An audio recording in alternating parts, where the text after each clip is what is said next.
Assalamualaikum warahmatullahi wabarakatuh. Alhamdulillahirabbil alamin. Salatu wassalamu ala asrofil anbiya'i wal mursalin Sayyidina wa maulana Muhammadin wa ala alihi washabihi ajma'in. Amma ba'd. Bersyukur kepada Allah Subhanahu wa taala yang tak henti-hentinya memberikan karunia dan rahmatnya kepada kita semua dan seluruh semesta alam. Selanjutnya, salawat beserta salam marilah kita haturkan kepada Nabi Muhammad SAW. Semoga rahmat magfirah tetap tercurah kepada kita semua yang selalu setia istiqomah dengan ajaran ataupun risalah yang dibawa Nabi Muhammad SAW. Pemirsa yang dirahmati oleh Allah Subhanahu wa taala. Bolehkah main hakim sendiri dalam Islam? Tentu ini pertanyaan yang harus dijawab pada kesempatan kali ini.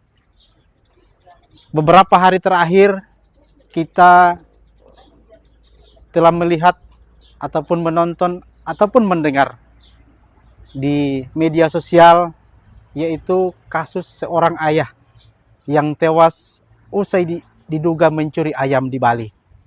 Disaksikan oleh anaknya sendiri. Tentu ini mengingatkan kepada satu pertanyaan penting yang saya sudah utarakan di atas tadi. Apakah Islam membenarkan menghukum sendiri seseorang yang diduga bersalah? Pemirsa yang dirahmati Allah Subhanahu wa taala. Agama Islam sangat menghormati keadilan. Dalam Islam, keadilan adalah prinsip yang wajib ditegakkan.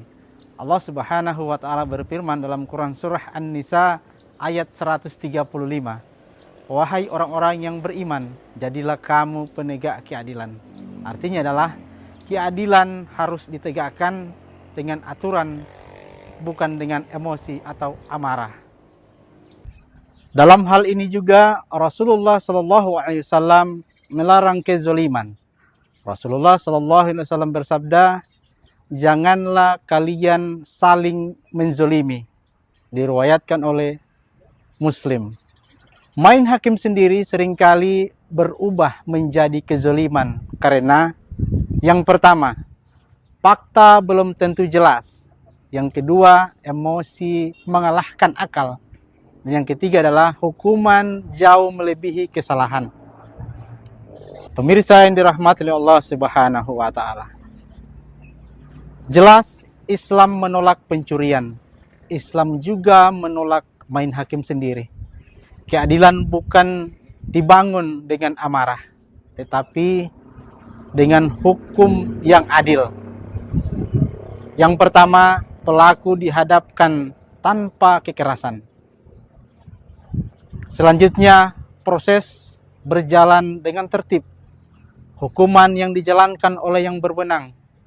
Masyarakat hidup dalam keadilan dan keamanan. Hukuman bukan hak setiap orang. Meskipun seseorang benar-benar melakukan pencurian, bukan berarti masyarakat bebas menghakimi atau menyiksa pelakunya.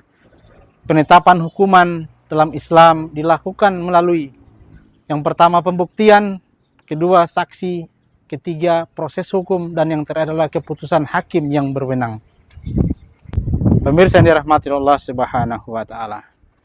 Maka jelaslah mencuri tetap salah. Dalam Islam tidak pernah membenarkan pencurian. Namun kesalahan pelaku tidak menghalalkan kezaliman terhadapnya. Maka dari itu, dengan melihat kasus yang ada, dengan melihat realita ataupun ada di sekitar kita, kita tanya dulu, kita tahu dulu kejelasannya seperti apa, baru kita memutuskan satu permasalahan tersebut. Sekian dari saya, wallahul muwafiq ila aqwamit thoriq. Assalamualaikum warahmatullahi wabarakatuh.